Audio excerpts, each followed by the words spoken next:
Bonjour, je suis Lilian Mallet, le délégué général de l'ACCDOM, l'Association des communes et départements d'outre-mer.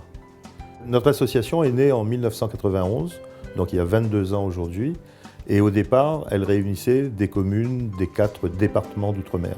Ensuite, les communes de Mayotte ont demandé à adhérer, donc nous sommes devenus l'association des communes d'outre-mer. Ensuite, les communes de Polynésie, les communes de Nouvelle-Calédonie. Nous avons eu également des demandes de provinces, de régions et de départements pour adhérer. Et donc en 2006, l'association est devenue l'association des communes et collectivités d'outre-mer. Alors l'association est gérée par un conseil d'administration. Il y a 5 membres par territoire, donc 5 représentants des communes ou des collectivités. Et nous fonctionnons suivant le principe d'une présidence tournante sur 2 ans. Sur les 3 océans, donc on aura une présidence pour le Pacifique, ensuite une présidence pour l'océan Indien et ensuite une présidence pour l'Atlantique. Notre association se compose donc de membres actifs et de membres associés. Les communes, les communautés de communes, les communautés d'agglos, tous les groupements de communes sont en général des membres actifs, donc cotisent à ce titre et ont voix délibérative. Mais tous les adhérents sont représentés au conseil d'administration et au bureau. À noter que les sociétés d'économie mixte, les SEM, peuvent également adhérer à l'association en qualité de membres associés et que nous avons également un partenariat avec la Fédération des EPL. L'association est gérée par un conseil d'administration qui se réunit 2 fois en général dans l'année, plus si c'est nécessaire. La première réunion a lieu au cours du premier trimestre. Et à cette occasion, on vote le budget et on fixe un certain nombre d'orientations qui seront mises en œuvre ensuite par le bureau. La deuxième réunion du conseil d'administration se tient en général avant le congrès pour cadrer l'organisation du congrès et confirmer tout ce qui a été fait comme travail au cours de l'année. Le bureau, quant à lui, se réunit plus régulièrement pour mettre en œuvre les orientations qui ont été fixées par le conseil d'administration.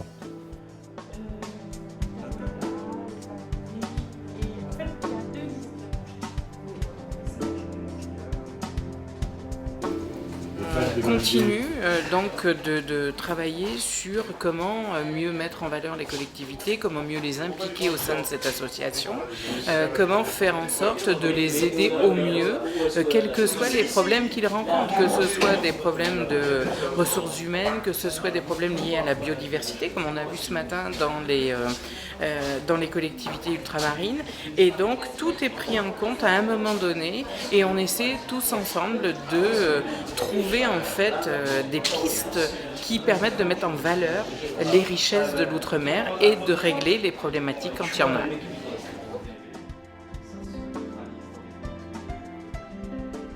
Alors l'association évidemment organise un certain nombre de manifestations chaque année. Nous visitons régulièrement l'écosite de la Sémardelle qui se trouve en région parisienne et nous avons visité également par exemple le centre de Meaux avec le groupe La Poste qui est l'un de nos partenaires. Là aujourd'hui, vraiment on est content de ce qu'on a pu apprendre. C'est vraiment un exemple frappant de ce qu'on doit pouvoir faire en Outre-mer et en particulier chez nous à Cayenne. Je pense que c'était déjà une bonne initiative de l'ACCDOM de nous faire visiter l'écosite ici, avoir une visite, je dirais, de qualité avec des explications assez claires et assez poussées. Je pense que c'est une très bonne expérience pour surtout nous, les ultramarins, où nous sommes en somme en train de nous organiser sur les déchets.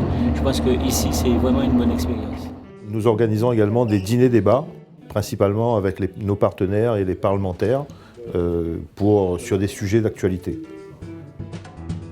Une dotation, c'est pas une dotation additionnelle, c'est une dotation. Depuis 2010, la publication de la stratégie Romarin, on a quand même senti une volonté très affirmée des gouvernements successifs, de défendre véritablement la question des routes au niveau européen, parce que cette question, vous savez. Faire part des calendriers sur ce sujet qui est la mise en œuvre du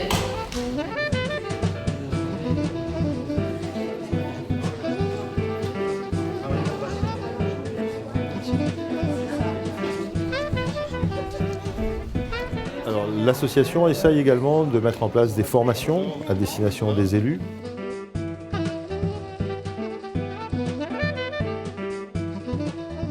Le but étant de partager au maximum les expériences des uns et des autres, les réussites et les échecs. Donc nous avons une lettre de la CCDOM qui est régulièrement publiée, qui est envoyée à l'ensemble des adhérents. Nous avons également un magazine qui est édité avant le congrès et qui prépare les ateliers et rend compte de l'activité de l'association. Nous avons également une revue de presse journalière qui est envoyée dans le cadre d'une liste de diffusion à tous les élus, techniciens qui le veuillent. Aujourd'hui, à cette lettre de diffusion, il y a environ 3000 personnes chaque jour qui reçoivent la revue de presse. Nous sommes en partenariat avec la PVF, l'Association des petites villes de France, avec l'Association des écomaires, avec l'AFCCRE, l'Association française des communes et régions d'Europe, avec le Comité 21 et également, bien sûr, avec l'AMF. Alors, nous avons un partenariat avec la CCDOM depuis maintenant près d'une douzaine d'années. C'est un partenariat qui porte à la fois sur les questions de la ville et de l'habitat, et en particulier du logement social. C'est un partenariat qui nous a permis bien souvent d'engager une réflexion sur à la fois des enjeux d'actualité, d'évolution législative, réglementaire, sur des enjeux locaux liés aux questions de l'habitat avec les collectivités locales via la CEDOM. Et nous participons très souvent, régulièrement en tous les cas, au congrès annuel de la CEDOM. Lorsque nous organisons nos congrès, nous essayons de le faire au maximum en Outre-mer, dans la mesure où il est nécessaire, toujours dans cet esprit de partage, que nous nous connaissions mieux les uns les autres et que nous voyions la réalité de chacun de nos territoires. Donc lorsque nous faisons nos congrès, nous travaillons en salle le matin et nous faisons des visites de terrain l'après-midi. Le développement est lié dès lors que nous sommes rentrés en RUP. Les Mahorais ont tout intérêt à rentrer dans le RUP, mais à bien négocier les choses.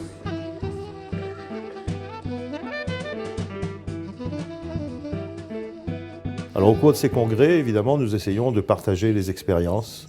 Nous essayons de faire en sorte que les sujets soient choisis par les élus et que ce soient des sujets d'actualité. Madame la ministre, mesdames, messieurs, en vos grades et qualités, la journée d'hier a été très longue, donc par conséquent très riche, avec 3 séquences. Une séquence sur la fonction publique territoriale, une séquence sur le développement durable et enfin, certainement, la séquence la plus importante, sans minorer les 2 premières, c'est-à-dire la question des finances locales. Nous travaillons par exemple avec les présidents de chambres régionales des comptes qui sont en lien direct avec les collectivités dans chaque territoire. Nous travaillons avec des partenaires financiers, que ce soit l'AFD, la CDC, la Caisse des dépôts, que ce soit les autres banques qui financent les collectivités locales. La Poste est partenaire de la CCDOM depuis plusieurs années. Donc sur ce congrès, nous étions là pour présenter les différentes solutions que nous mettons en œuvre pour faciliter la relation aux citoyens. Bien sûr, notre congrès est très riche à la CCDOM parce qu'on peut toucher à des sujets divers, mais surtout à des sujets qui sont d'actualité et qui nous concernent et pour lesquels nous pouvons avoir pas forcément des solutions, mais en tous les cas des pistes de réflexion. Exactement, c'est un moment très très enrichissant. Ça nous permet vraiment des échanges, surtout les moments d'atelier, puisqu'on a l'occasion d'intervenir, de comprendre d'autres communes et de transposer les problèmes que nous avons et de les partager avec d'autres maires pour pouvoir aussi ensemble trouver une solution. Je tenais absolument à participer au congrès parce que pour nous, le congrès, c'est un moment d'échange et du vécu par rapport à notre collègue de l'Outre-mer.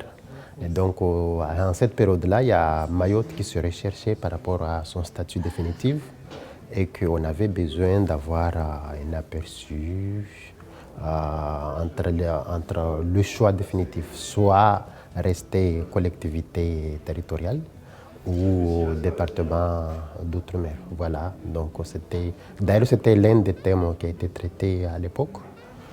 Et puis cette année, donc là, Mayotte est déjà devenu département. Là, ce que nous cherchons en fait, c'est ce qu'on appelle, nous appelons chez nous l'égalité sociale. Et donc pour cela, on a aussi et encore besoin d'avoir un aperçu ou bien du vécu par rapport à nos collègues élus des Outre-mer aussi.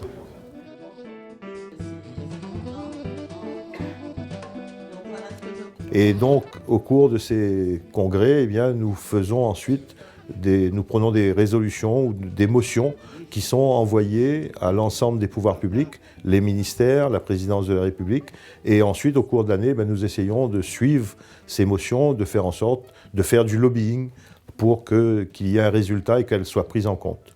Alors, lorsque nous regardons en arrière, puisque l'association existe depuis 22 ans aujourd'hui, on se rend compte que sur l'ensemble des motions et résolutions qui ont été prises, eh bien, à plus de 80%, elles ont été prises en compte par les gouvernements successifs. Lorsqu'on est élu, lorsqu'on est jeune élu surtout, on arrive et on n'a pas d'expérience. Donc il est important qu'il puisse y avoir ce partage entre les anciens élus et les nouveaux élus. Au cours de nos réunions, eh bien, ce partage entre l'expérience des anciens et la fougue, je dirais, des jeunes puisse se retrouver et se concrétiser ensuite dans l'exercice des mandats. Et lorsque j'ai été élue maire en 2008, une des premières choses que j'ai faites a été d'adhérer à la CCDOM, parce que c'est un des réseaux les plus actifs de l'outre-mer. Parce que je crois qu'il est important, outre les grands objectifs qui sont hexagonaux, de se retrouver entre ultramarins pour partager de nos expériences, de nos difficultés, mais parfois aussi de nos réussites. Eh bien justement, ça m'a permis de mettre en place une véritable gestion en ayant le choix des personnes d'expérience pour me permettre justement de remonter les difficultés que nous rencontrons, parce que nous savons, nous vivons un monde où tout n'est pas facile. Il faut faire preuve d'intelligence, il faut avoir une bonne vision de l'avenir pour pouvoir travailler dans de bonnes conditions. Et ça, je l'ai partagé avec la CEDOM, notamment avec nos amis de la Réunion, nos amis de la Guadeloupe, nos amis de la Guyane et tout récemment avec nos amis de l'Océanie. Donc des rencontres régulières entre les élus, des rencontres régulières avec nos partenaires, des visites de terrain, des formations. Eh bien, tout cela permet à nos élus d'accomplir leur mandat dans les meilleures conditions possibles. Nous avons dans nos territoires des difficultés spécifiques et il est important que les pouvoirs publics, le gouvernement, mais également au niveau local, les régions, les pays, eh bien, puissent être informés et recevoir les doléances de nos collectivités. Et c'est tout le travail de la CCDOM.